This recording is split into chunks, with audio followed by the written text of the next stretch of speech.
Business promotions అయినా personal promotions అయినా peak స్థాయిలో జరగాలంటే ఎన్ఎస్ఆర్ ప్రమోషన్స్ విభాగాన్ని సంప్రదించండి. నిజంగా మీరు న్యాయం చేయదలుచుకుంటే ఒక ఆదివాసీ బిడ్డగా ఏదైతే జీవో నెంబర్ 49 ఉందో, అంటే ములుగు నియోజకవర్గంలో ఆదివాసీ బిడ్డలకి ఇబ్బంది అవుతుంది, తరిమి కొడతా ఉన్నారు, మాకు ఆపద ఉంది జీవో 49 ద్వారా అని ఎవరైతే అందరు రోడ్ ఎక్కి ఇబ్బంది పడతా ఉన్నారో ఆ ఆదివాసీ హక్కులని కాల రాస్తుంది కాంగ్రెస్ ప్రభుత్వం అని చెప్పేసి అందరూ వాబోతున్నారు, ఇబ్బంది పడుతున్నారని మావోయిస్ట్ పార్టీ తరపున లేఖ రాసిన విషయాన్ని కూడా వాస్తవం కాదా అని మేము సీతక్కని ప్రశ్నిస్తా ఉన్నాం.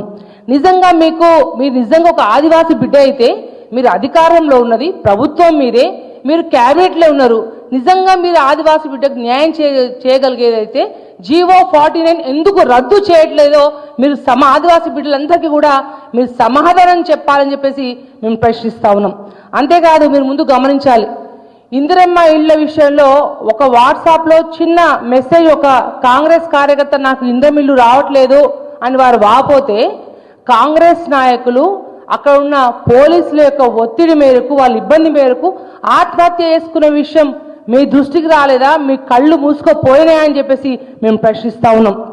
అంతేకాదు, మీ అనుచరులు ఏవైతే ఇసుక దందాలు చేస్తున్నా మిగతా అంతా కూడా మీరు మంత్రి అయినాక అరాచకాలన్నీ కూడా ఒక జర్నలిస్ట్ సోదరుడు బయటపడితే మీరు పిడిగుద్దులు గుద్ది వారిని ఇబ్బంది పెట్టి కార్లో లాకెట్టి మీ కార్యకర్తలు మీ అనుచరగడం కొట్టింది వాస్తవం కాదా అని చెప్పి మిమ్మల్ని అడుగుతా ఉన్నాం.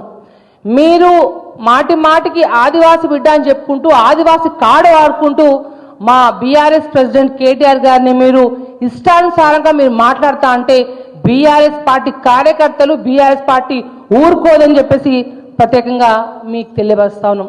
మీరు ఎట్లుందంటే ముసలి కన్నీరు గారుస్తూ ఇవాళ స్వాతి ముత్య యాక్టింగ్ చేసుకుంటూ ఫేస్ పెట్టుకుంటూ గతంలో ఉన్న ధనసరి సీతక్క వేరు, అధికారం వచ్చినాక మంత్రి అయినాక సీతక్క యొక్క వేరైందనేది మీరు గమనించాలని తెలియజేస్తా ఉన్నాం.